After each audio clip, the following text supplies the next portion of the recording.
Hörmətli cənab baş katib, hörmətli qonaqlar, xanımlar və cənablar, bir daha hörmətli cənab baş katib, sizi Azərbaycanda salamlayıram, ölkəmizə xoş gəlmişsiniz. Sizin səfəriniz Vyetnam-Azərbaycan əlaqələrinin inkişafı üçün mühüm əhəmiyyət daşıyır. Əminəm ki, səfərin nəticələri uğurlu olacaq və əldə edilmiş razılaşmalar konkret layihələrə çevriləcək. Bugün imzalanmış sənədlər arasında Vyetnam-Azərbaycan arasında imzalanmış və qəbul edilmiş strateji tərəfdaşlıq haqqında bəyannaməni xüsusilə qeyd etmək istərdim. Bu çox ciddi siyasi sənəddir. Bu əslində Vyetnam-Azərbaycan əlaqələrini daha yüksək pilləyə qaldıran bir sənəddir. Və əminəm ki, bu artıq yüksək səviyyəli münasibətlər gələcək ikitərəfli əməkdaşlıq üçün də ən vacib rol oynayacaqdır. Bugün imzalanmış sənədlər arasında gördüyünüz kimi bir çox istiqamətlər üzrə sənədlər var və bugün apardığımız danışıqlar və əldə edilmiş razılaşmalar deməyə əsas verir ki, biz qarşılıqlı əməkdaşlıq istiqaməti üzrə çox ciddi addım atmışıq. Vyetnam Komünist Partiyasının baş katibinin Azərbaycana dövlət səfəri çərçivəsində bu sənədlərin imzalanması əlbəttə ki, onların əhəmiyyətini daha da artırır. Bizim birgə səylərimiz nəticəsində ticarət, iqtisadiyyat, mədəniyyət, təhsil, energetika, nəqliyyat və digər istiqamətlər üzrə çox ciddi əməkdaşlıq potensialı var və bugün bu istiqamətlər və digər istiqamətlər üzrə məsələlər geniş müzakirə edildi. Energetika sahəsində imzalanmış sənədlər və apardığımız müzakirələr deməyə əsas verir ki, yaxın gələcəkdə biz bu sahədə əməkdaşlığımızı daha da genişləndirəcəyik. Bugün bu əməkdaşlıq var, daha çox ticarət əməkdaşlığı formasında aparılır. Ancaq qarşılıqlı sərmayə qoyuluşu məsələləri də müzakirə edildi. Həm Vyetnam şirkətlərinin Azərbaycana, Azərbaycan neft şirkətinin Vyetnama sərmayə qoyuluşu məsələləri müzakirə edildi və göstəriş verildi ki, aidiyyəti qurumlar bu məsələlərlə bağlı konkret addımlar atsınlar. Hökumətlər arası komissiyanın tezliklə keçirilməsi bu və digər istiqamətlər üzrə mümkün olan əməkdaşlığı daha da sürətləndirəcək. Komissiya uzun illərdir ki, keçirilmir və əldə edilmiş razılaşma əsasında tezliklə komissiyanın keçirilməsi məsələsi öz həllini tapıbdır. Ticarət, iqtisadi istiqamət üzrə əfsuslar olsun ki, burada ticarət dövriyyəsinin dinamikası Azərbaycanın Vyetnama neft satışından asılıdır. Neft satışı yüksək səviyyədə olduğu halda ticarət dövriyyəsi artır, azalanda azalır. Əlbəttə ki, biz ticarət dövriyyəmizi daha da balanslaşdırılmış formada görmək istərdik və bunun üçün təbii ki, qarşılıqlı informasiya mübadiləsi lazımdır. Hansı layihələr ölkələrimizdə həyata keçirilir, investisiya imkanları nədən ibarətdir, qaydalar, qanunvericilik bazası, vergi inzibatçılığı, bütün bu məsələlər biznes dairələri üçün gərək aydın olsun. Belə olan halda əminəm ki, ticarət dövriyyəsi təkcə neft amilindən asılı olmayacaq. Biz bugün eyni zamanda bərpa olunan enerji növlərinin istehsalı ilə bağlı fikir mübadiləsi apardıq. Mən hörmətli qonağımıza bildirdim ki, Azərbaycanın bu sahədə çox böyük imkanları, potensialı var. İmzalanmış kontraktlar 5 il bundan sonra bizə 6500 megawatt gücündə yeni enerji, təmiz enerji güclərini qazandıracaq və Vyetnam şirkətlərini investisiya qoymağa dəvət etdim. Eyni zamanda bizim hazır olduğumuzu bildirdim ki, Vyetnamda bərpa olunan enerji növlərinə Azərbaycan tərəfi sərmayə qoymağa hazırdır. Müdafiə sənayesi sahəsində çox böyük perspektivlər var. Hər iki ölkədə sənayenin bu istiqaməti kifayət qədər inkişaf edib və burada da səhələrin birləşdirilməsi, birgə müəssisələrin yaradılması və qarşılıqlı əməkdaşlıq fayda gətirə bilər. Bizim beynəlxalq təşkilatlardakı birgə fəaliyyətimiz də çox ürəkaçandır. Vyetnam Azərbaycanı BMT Təhlükəsizlik Şurasında bir neçə il bundan əvvəl çox ciddi dəstəkləmişdir və buna görə biz minnətdarıq.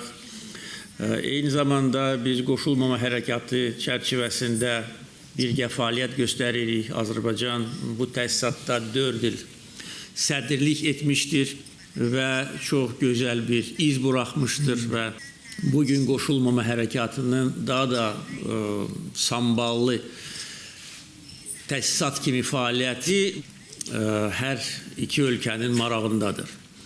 Biz bugün eyni zamanda beynəlxalq hüququn aliliyi haqqında fikir mübadiləsi apardıq və burada da heç bir fikir ayrılığı yoxdur. Bütün məsələlər ölkələrin ərazi bütövlüyü, suverenliyi, sərhədlərin toxunulmazlığı əsasında beynəlxalq hüquq çərçivəsində öz həllini tapmalıdır. Bütün mübahisəli məsələlər danışıqlar yolu ilə, sülh yolu ilə həll olunmalıdır.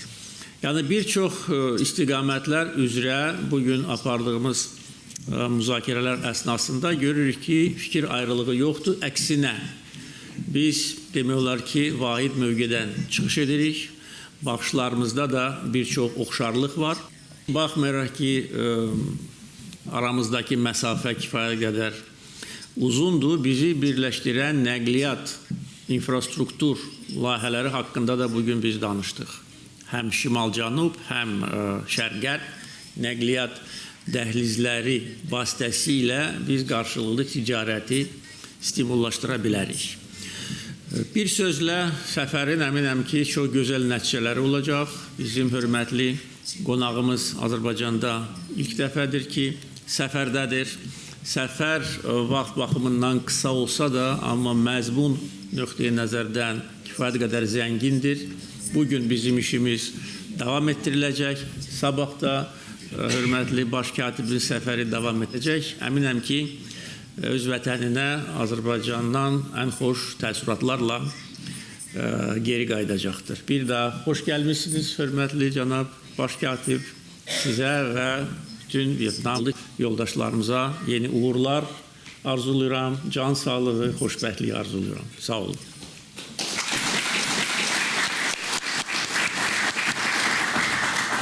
Thưa ngài Ilham Aliyev, Tổng thống Cộng hòa Azerbaijan, thưa các quý vị, trước hết thì tôi xin chân thành cảm ơn sự đón tiếp trọng thị nồng ấm của ngài Tổng thống và các bạn, những người bạn Azerbaijan đã dành cho tôi và đoàn đại biểu cấp cao Việt Nam. Tôi cũng rất là xúc động trước những tình cảm chân tình tốt đẹp của ngài Tổng thống dành cho Việt Nam chúng tôi, cũng như những cái đánh giá tốt đẹp của ngài Tổng thống về cái quan hệ tốt đẹp giữa hai nước Việt Nam và Azerbaijan. Chuyến thăm của tôi lần này đến Azerbaijan là chuyến thăm đầu tiên của Tổng Bí thư Đảng Cộng sản Việt Nam kể từ khi hai nước thiết lập quan hệ ngoại giao từ năm 1992. Điều này cũng khẳng định cái sự coi trọng và quyết tâm của Việt Nam trong việc thúc đẩy hơn nữa cái hợp tác với Azerbaijan trên tất cả các lĩnh vực tương xứng với mối quan hệ hữu nghị truyền thống tốt đẹp và tiềm năng hợp tác giữa hai nước chúng ta. Với tinh thần tin cậy hữu nghị chân thành và thẳng thắn, tôi và ngài Tổng thống vừa có một cuộc hội đàm rất thành công và nhất trí với nhau về nhiều phương hướng chiến lược nhằm phát triển quan hệ giữa hai nước trong cái thời gian tới.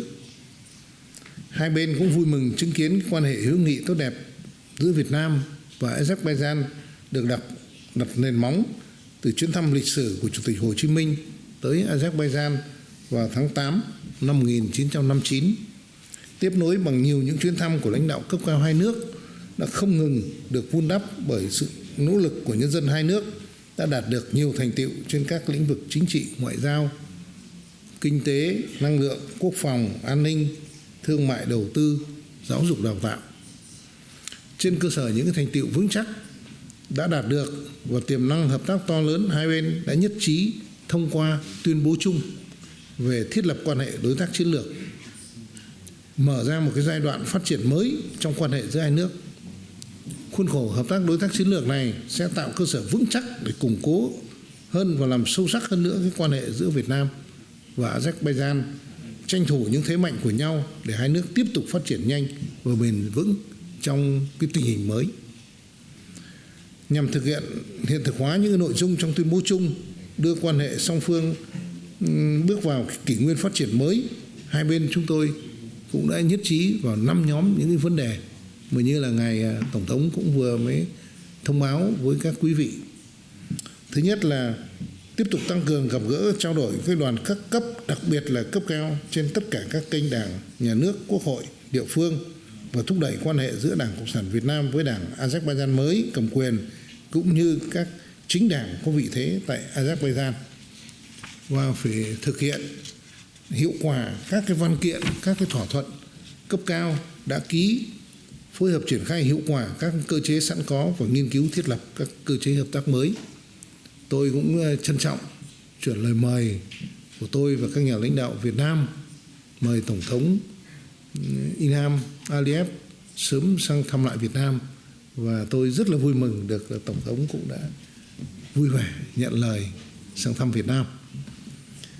Thứ hai là đẩy mạnh hợp tác kinh tế thương mại thực chất, toàn diện thông qua tăng cường hiệu quả của Ủy ban Liên Chính phủ về hợp tác kinh tế thương mại và khoa học kỹ thuật, đẩy mạnh cái xúc tiến thương mại đầu tư, kết nối cộng đồng doanh nghiệp giữa hai nước, tập trung triển khai hợp tác trên trụ cột năng lượng, dầu khí, nghiên cứu thúc đẩy hợp tác trên các lĩnh vực tiềm năng như vận tải đường sắt, đường biển, hợp tác nông nghiệp, công nghiệp chế biến, chế tạo.